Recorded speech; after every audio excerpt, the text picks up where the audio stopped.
Hello, everyone, and welcome to the third episode of the Total Drama Podcast. In this episode, we will be discussing underrated characters. I'm Bongo9911. I'm a moderator of the Total Drama subreddit and the Total Drama Discord, as well as a maker of memes on YouTube. JT? I'm JT, also mod, and the owner of the Rank Down, which is dead. Bo? I'm Bowman3058. I host multiple roleplays that are hilarious. Beaky? I'm Beaky, Resident Brit, and TDR2 host. Alright, so let's get right into this. So first we can just start off with some TDI characters. So I'm going to bring up Eva. Yeah, I agree. Yes, Eva's definitely an underrated character. Because people say that she didn't really do anything, but the episodes the episodes that she was actually in, she did pretty well. Like, she produced a lot of good content, and it wasn't like it was actually drama, what the show is based on. Like, it was really good stuff. Yeah, I think she would be like, okay. JT, Sorry. you go. Continue. No, continue. Okay. I think she would be like a really good character to bring back as a villain because she hasn't been the chance to be a main villain, but she would be a really good one to have. Yeah, Eva's one of those characters with not much screen time, but every moment she has on screen, even in things like TDA and with the Aftermath show, basically all the time she was pretty solid on screen. And I feel like the one thing that I disagree with when people are saying, why would you bring back Eva because Joe exists? But I think that Eva can definitely do a lot more and be a great character. Oh, and Joe is not like Eva. Eva's like a lot more hot-headed of a character, whereas Joe is kind of like focus. I also wouldn't necessarily consider Joe a villain, really. Not as much as Eva, anyway. Yeah. Like, Joe kind of used Cameron a little bit, but like, she didn't really do much villainous stuff. Imagine Exactly. them... I don't know. A world where we get Joe and Eva face off. The ultimate battle. Yeah. So yeah, any other characters from the first generation that you guys think are underrated? Tyler. Tyler. I was Oh, I gonna love say Tyler. Because I didn't think he was that funny, and then I went to rewatch, and he is hilarious. Like, He's hilarious, yeah. And also, he's a pretty big part of World Tour. Like, He gets even better in that. He gets even better, but I'm glad. But in Island, he was oh man, I have nightmares about how people just completely underrate him because he's so good. Like, He is. There was not, like, I'm looking at the chart. There was not an episode where he did not deliver. Like, he's so consistently good with his content, and he doesn't take away from anyone else. Like, the fact that he managed to be so good while still being so minor is really, really good. And I think people don't appreciate that enough. Like, the Dodgeball episode, fantastic. Exactly. Just give all the balls to me. He was one of those characters that is a good example of a couple done well. Lindsay and Tyler, instead of one of them being the clear focus, even though Lindsay was obviously the more important character, she wasn't necessarily the sole focus. Like, they both added to each other's characters instead of a Mike and Zoe situation where one is literally just built to develop the other and nothing Mike! else. Yes. So I would definitely agree. And also, fun fact, in the World Tour finale, Alejandro was actually going to pick Tyler to be one of his two helpers, but he was too injured. Oof. What happened? So that's why Lindsay was his helper. He is hilarious.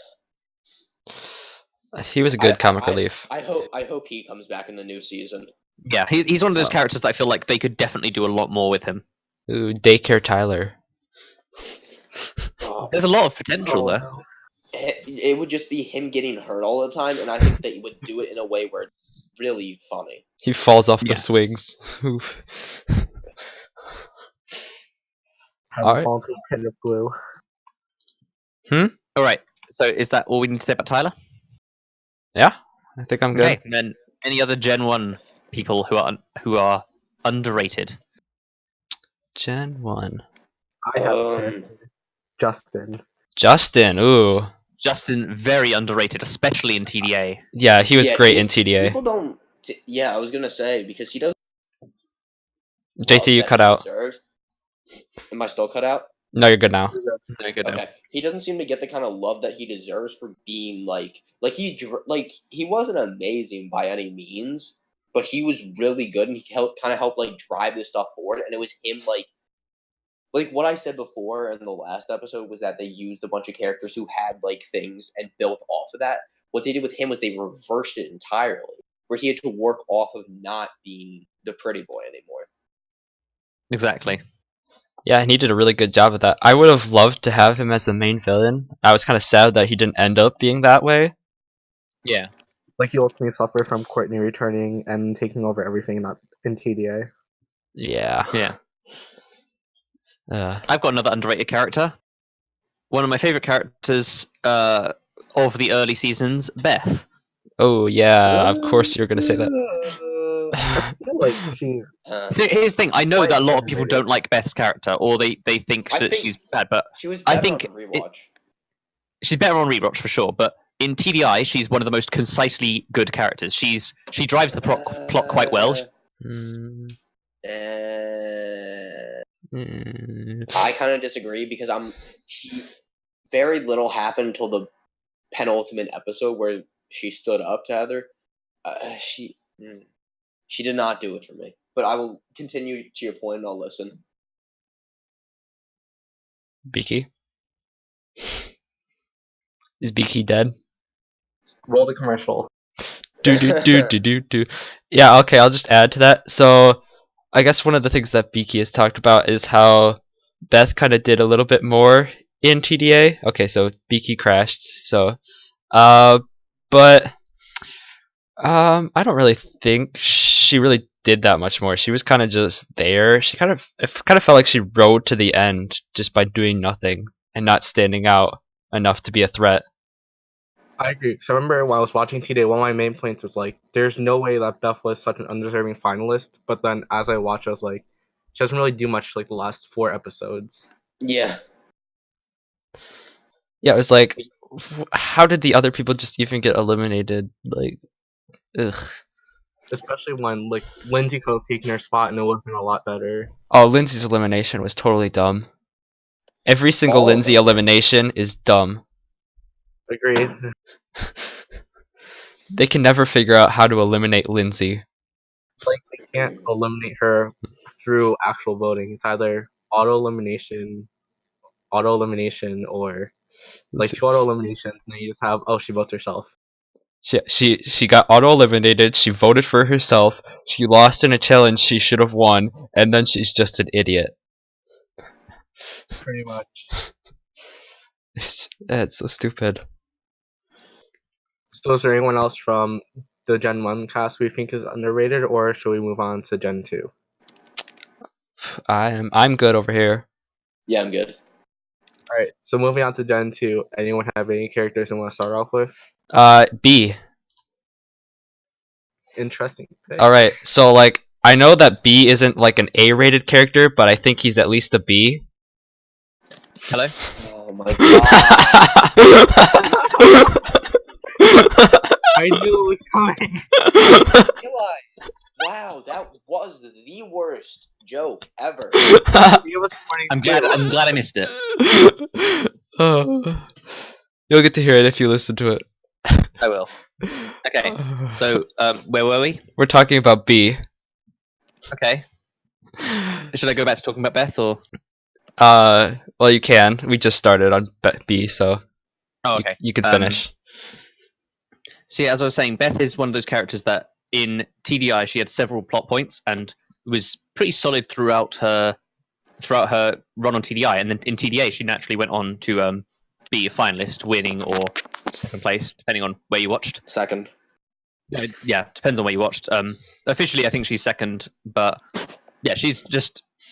I think her TDA story helped her out a lot, but I would not underestimate. The reason I'd call her underrated is solely because of TDI, because she had more plot points than most of the characters that got eliminated around the same time as her. I suppose that's true. Like the whole Boney Island thing. That stupid thing. That was an awful plot. It was an awful plot, don't get me wrong, but it was definitely still a relevant plot. Yeah, but it was. I don't know. Plus, she had some pretty decent revenge moments on Heather. Yeah, I guess that's true. I just don't find her that like amazing of a character. I wouldn't say she's an amazing character or anything, but I would say she's underrated. All right. So you're done with Beth? Yeah. All right, back to BBB. So with B, I think he's like a really good example of a character who can't speak, and he does actually a good job of using that missing feature to still be a good character. Yeah. Yeah. Agreed. Like I I think one really of those things with B is there's not that many people in Total Drama who use visual comedy. I know that Total Drama is a very visual comedy show, like Owen keeps getting hit in the crotch and things like that. However, Yeah. there's not many characters that use it like intentionally, and he is one of those characters who does. Yeah, and he shows off that he's actually pretty good at the game. It was just that he got voted because of Scott. He got kind of voted out. So if there was no Scott there, he might have like done really well. Yeah. He might have. He might not have, but we'll never know. We'll never know. I do think that would have been a really good kind of like if they. I don't know if he's. I really doubt he'll be brought back because I don't think he has the same amount of hype around him, and plus he's a Gen 2 person. Yeah. But. All right. Any other revenge characters? I feel like Anne Maria could be considered underrated. I would Anne just Maria. her. Huh. Again, I don't think Anne Marie is an amazing character, but I feel like the time she was on the show, she was pretty much solidly entertaining. Yeah. Her whole, I particularly remember these Snowball episodes where they used her as a shield because her hair was That was amazing. Revenge of the Island did do visual comedy very well. Oh man. But There's yeah, also- that's basically all I have to say about her. It's also great with her taking away Mike from Zoe. Yeah. She was really good content.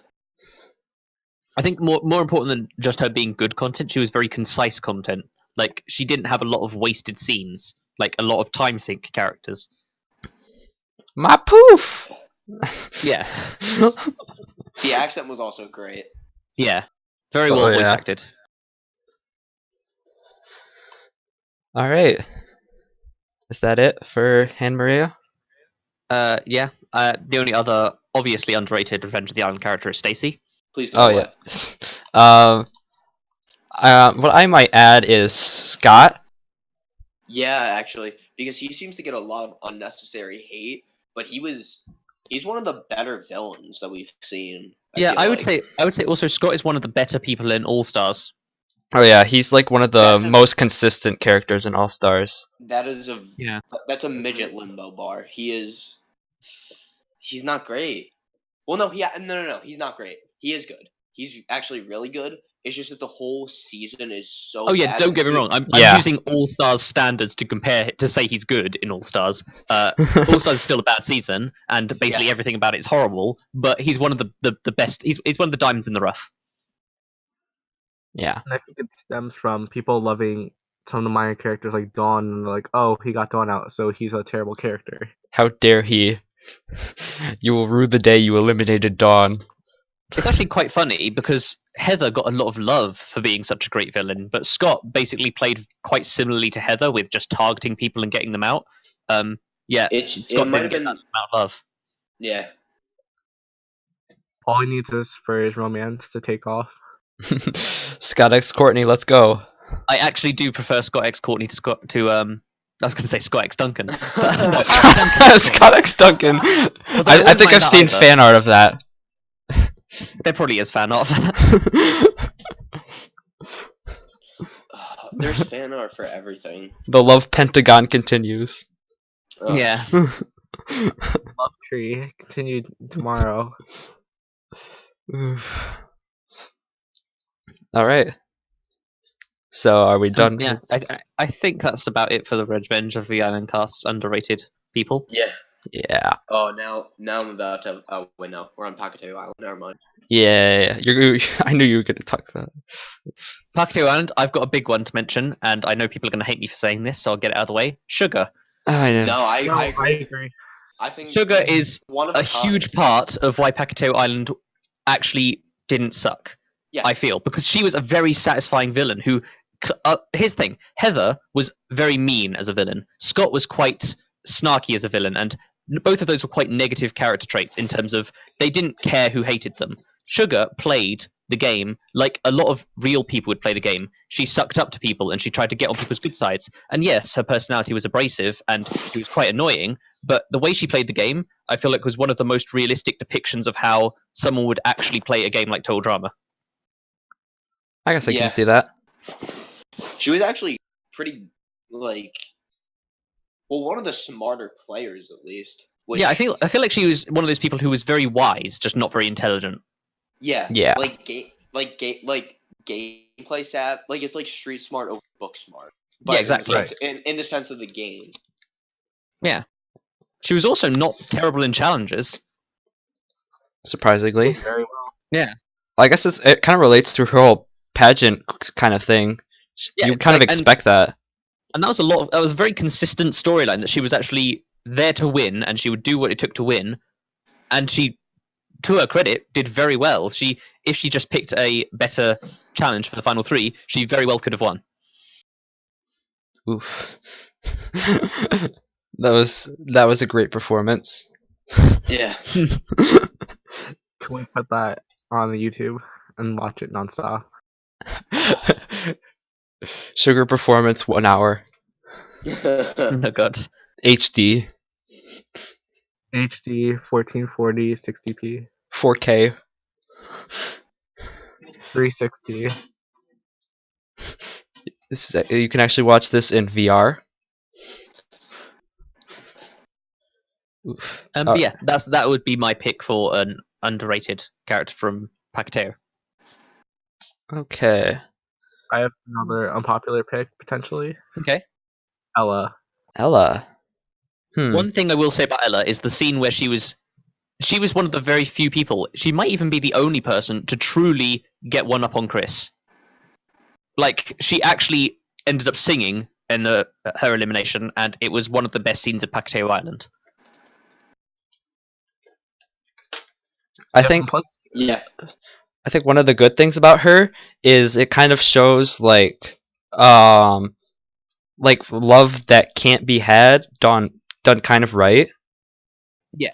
Like I think Cody was a little too what's the word for that?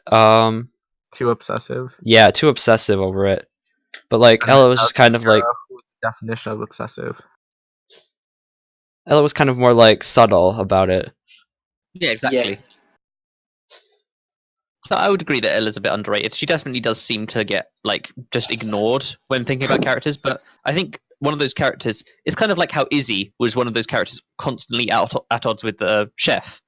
It's very interesting to see characters, especially since this is a cartoon at the end of the day, the characters that can stand up to the adults are usually some of the best characters or the most well-written characters because it can very easily be written very badly, like they can be written as overpowered or anything or something. But Izzy and Ella, in that sort of sense, both got one up on the adults of the show without ever seeming overpowered or like they were stealing the show. Ella is just like my main in Total Drama Brawl. Funnily enough, she probably would play exactly like Princess Peach with the whole birds letting her float and stuff. Yeah. I want to see this now. Total Drama, the fighting game. Make it happen. I wouldn't be against the idea. There was one I do have- that was being made. I do. Really? Yeah, but it like stopped being made and they never released any versions of it, which was sad. Yeah. Anyway, I do have one more pick for potentially underrated character of Pocatello Island, which would be Scarlet. Hmm. Well, I'm a fan of Scarlet. I think she's actually Pretty well rated. I think people seem to like her. She definitely seems to get liked, but I do want to bring up that she was one of those characters that had a very clear story, that was very precisely written out and built up to for a climax in probably either the best or the second best episode of Pacto Island. Like the reveal that she was completely evil, not just a villain, but completely insane, was very well handled. Yeah. All right, I can see that. Like, I really enjoyed her character on rewatch and first watch as well. Yeah. Like, they dropped subtle hints throughout the episode, and even in her intro, like her audition tape, where her globe had knives through it. Yeah, and she even said, like, oh, she made the robots attack her brother or something, made his toys attack him. Every night for her 9 years. Yeah. Oof, childhood trauma. But it's one of those things that the way it was said was subtle enough that you assume it's like, oh, it's just a quirky character backstory, like Duncan escaping from juvie or something like that, which is the kind of thing you can do in cartoons, and especially something like Total Drama, where everything's quite insane. Like Izzy burning her house down, stuff like that. Yeah.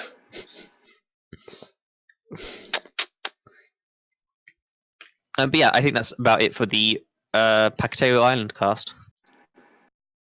I do as well. Okay, so moving on to the Redonkulous Race cast. Brody. I was going to say.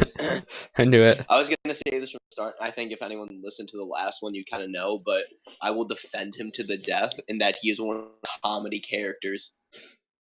I feel like I agree that he's one of the best comedy characters, and I think he's underrated in that aspect. But I don't change my opinion on any of the things, like him being winner or him returning or or even him being in it from the start. I feel like there are much better people who could have returned instead of Jeff and Jeff's friend.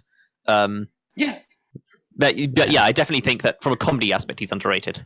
Yeah. That's valid, and I do think that they could have done something better with a different person, but at the same time, he's so, like, all of his comedy moments, like, I haven't rewatched it since it came out, and actually, no, I got through, like, halfway through, but you look at him, and his comedic value is so underrated because he does so much, and he doesn't take up that much airtime. Was he great from a winner standpoint? Definitely not. I don't think they should have returned. But he's just he's so absurd. Like, he just gets fat because he's eating all these burritos. Like, Yeah. it's absurd. Does anyone have a banana? Yeah. Oh god. Yeah. No, and that's the thing. He has such funny quotable lines. I definitely think he was better of the duo between the two of them. Yes. Yeah. I feel Definitely. like Jeff wasn't bad or anything, but he wasn't good either. He was just kind of there. Plus, the whole romance between Brody and MacArthur was great. It's because Yes, it was. It was so great because it just doesn't make any sense. Like, it's just the most absurd possible thing, and it still kind of worked. Like, Yeah. Like, you'd never expect it before the season, and then it's like, oh, here's their relationship. What? Why don't we have an official compilation of their relationship yet? Look. We can get Rodney of his loves, but not Brody and MacArthur. But yeah, is there any other Redonkulous Race teams that you think are particularly underrated? Let's see. I mentioned this one last episode, but I would definitely say Sanders. yeah. Yeah. Like, we've already gone over why, but yeah, she is definitely underrated. I think she's honestly my favourite of the pair, and she adds a lot to that dynamic that people just miss. Ooh, I have a good team. Or rather, that's overshadowed by MacArthur. Definitely. Alright, I'm gonna say the Step Brothers. Ooh. I 100% agree. They were actually way better than I thought they'd be. I haven't rewatched in a while, but I have to kind of. I don't know. I need to rewatch because I've heard a lot of I don't even know. I'm just that's not a person I was expecting to hear. So continue. I feel like they were one of those things that going into it, there are some teams you think, oh, they're probably first half boot, and you probably won't care about them, like Gary and Pete, for instance, mother and daughter. Like there's a lot that you just think you don't think much of, and the Step Brothers were like that for me too. But when you actually start watching, their dynamic is it's it's one that grows old quickly, but they mix it up in a way that you don't really expect happening, and it was really well done. I think one of my favorite jokes between them was when they were gonna get tattoos of each other, but both of them got a tattoo of Chet. Yeah. It was so beautiful. Speaking of a very similar team, I think that the Datas could be considered underrated as well. Yes. Oh, Agreed. Ryan is No, amazing. Yeah. Ryan is so good. I think like Steph isn't that great on her own, and I think she's an okay character. Ryan, on the other hand, is fantastic, and I think that's what makes her so good. Is just that like they don't take up a ton of time for what I remember, but they delivered so much. They were so good. I think that they're kind of like, if you remember Lashawna from TDI, she was one of those characters that didn't take up all that much time, but basically whenever she was on the screen, she had something very relevant or entertaining to say, and she never felt like she wasted any time. That was kind of the Datas in Redonkulous Race. Yep. Like, even if they're not your favorite character, you can admit that they never wasted an opportunity. They should have returned. Yeah. Yeah. Alright. I don't see any other teams that I'm thinking of. Anyone else have teams? I'm trying to just think through, because there's quite a lot. I would say Taylor, as an individual, was better than I thought she would be. She had quite a lot of good, funny moments. I say Lori as well, because vegans weren't a good team, but Lori herself was actually really, really funny. Yeah, the way she went insane at the end with the meat. I actually really enjoyed the Vegans team in Redonkulous Race. Yeah, short-lived team that worked very well. Yeah. They served their purpose. Semi-important team that got eliminated, because before that you have the geniuses who are invisible, and then tennis rivals who, yeah. We're obviously going to lose from the start, yeah. They were good, but you knew they were going to be so short-lived. I also think, while this isn't really that they're underrated, it's more just that they're underused, is Tom and Jen were actually surprisingly funny for their short stint on the show. I think they were both really good. Yeah, they were both they were just nice to have there. I really thought, okay, they're gonna go really far, and I was surprised they were 5th out. I actually did think they would go quite far. You can't have the creators of the show go far. One of the ones that were like in the middle of the game eliminated. Also, I guess one final note is I actually think Tammy's art style is underrated. She has one of the best designs. Her design was really great. It's an art design that is based on a bad character. Yeah. They shouldn't have made her like another mute. No, she wasn't mute. You know what I mean? You know what I mean, though. She didn't talk. No, did she even talk? If she did talk, I don't remember. She talked like 2 times. She was like, but yeah, they should have actually message. given her more of a personality. Like, I think her line was about being shoved into a locker in like the 4th grade or something, and that's how they met. That's how they became. Yeah. And then her other line's like shouting time reversal spell. Shouting time reversal spell. It was something like that. Like, I can't do the voice, but it's just like they should have made them go far, because it would have just been so funny. Like, I wish they weren't an early boot. I feel like they're one of those things that Leonard in particular is the kind of character that I feel like on paper it's really good and it could be really funny, but I don't know if it's Leonard's voice or his art style or just something or a combination of things, or just that it doesn't work in practice. But it doesn't work in practice. I think he's like they go too much with the stereotype. Yeah. Right. Like, he never really got character development at all. Exactly. It's just always, I'm a wizard. You're a wizard, Harry. I'm a wizard. Yeah. We are all wizards. The Wizards of Waverly Place, the anime. Oh, I know one more to actually just quickly discuss. Don, great host, like way better than I thought he'd be. Yeah. He was good. Yeah, Don was great. It was like a really refreshing thing after Chris had just been kind of getting more and more sadistic. Yeah, like Chris's sadism is nice and all, but Don was just a very different host, and I feel like they did a good job of parodying host of The Amazing Race. Yeah, he was a very nice, chill host. Yeah, who still had that like that ability to get annoyed at teams. All right. So Yeah, I think that's it. I think I'm done. Yeah. I'm settled. All right. Well, thanks for watching, everyone. Tune in next time when we'll figure out what we're gonna do next time. Yeah, that's about it. Bye bye. If you have any Bye. suggestions, let us know, and bye. See ya.